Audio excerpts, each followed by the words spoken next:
Pinhead Hellraiser is a monster. Born from a human named Elliot Spencer, Pinhead was once a World War I captain before he was transformed into the leader of the Cenobites, extra-dimensional beings obsessed with pain and pleasure.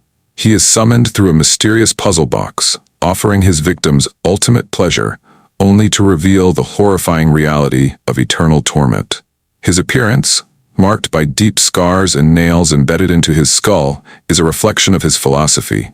Suffering is enlightenment. He doesn't kill for fun or revenge. He does it because to him, pain is sacred. And once you open the box, there's no escape. The Badadook is a dangerous villain. The Badadook isn't just a monster. It's a manifestation of grief and depression. It starts as a disturbing children's book, warning of a shadowy figure in a top hat with long claw-like fingers. But once you acknowledge its presence, it consumes you. The more you try to deny it, the stronger it becomes. It whispers in the dark, lurks in the corners, and slowly takes over its victim's mind. Unlike most monsters, you can't kill the Badadook. You can only learn to live with it, because once it finds you, it never truly leaves. The Paleman is a dark villain. Sitting silently in a dark, candlelit chamber, the Paleman looks like an old, frail corpse. But once you step too close, he awakens, revealing eyes embedded in his hands, which he raises to see his prey. He moves slowly but relentlessly, preying on the innocent, particularly children. The bones of past victims are scattered around his table, a grim reminder that curiosity can be deadly. No one knows where he came from or why he exists. But one thing is certain, if you see the Paleman, it's already too late. Samara Morgan is a horrifying villain. Samara was never an ordinary child. Born with unnatural abilities, she could implant horrific images into people's minds, causing them unbearable suffering. Feared by those around her, she was ultimately drowned in a well and left to die. But death wasn't the end, it was just the beginning. Now, anyone who watches her cursed videotape receives a terrifying phone call. 7 days. No matter how far you run, Samara will crawl out of the television screen, her long black hair hiding her decayed face. And when she reaches you, there's no escaping her wrath. Victor Zsasz Batman is a very greedy.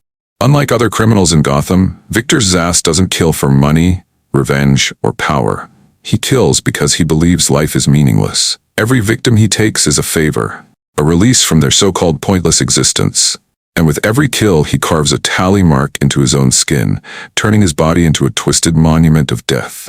To him, it's not murder, it's mercy.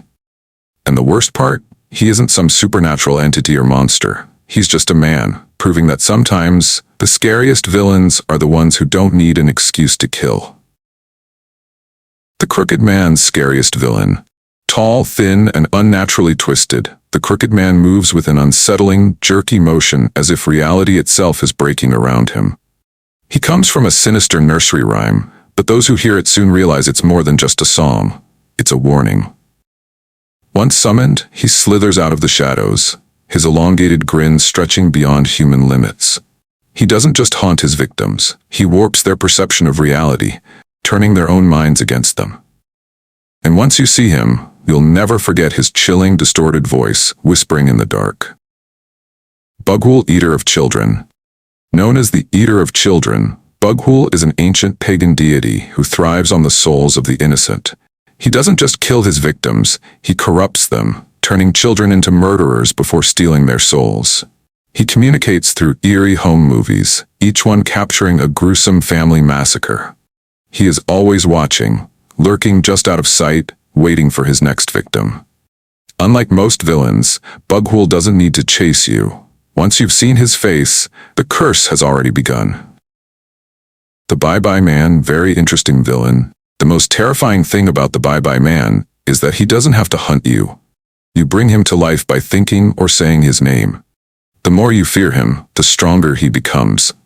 He whispers in your ear, planting thoughts that drive you to insanity. His presence grows in your mind like a virus, twisting reality until you can't tell what's real and what's a nightmare. And when he finally appears, standing tall in his dark cloak with his hollow, soulless eyes, you realize there's only one way to escape him. Don't think it, don't say it.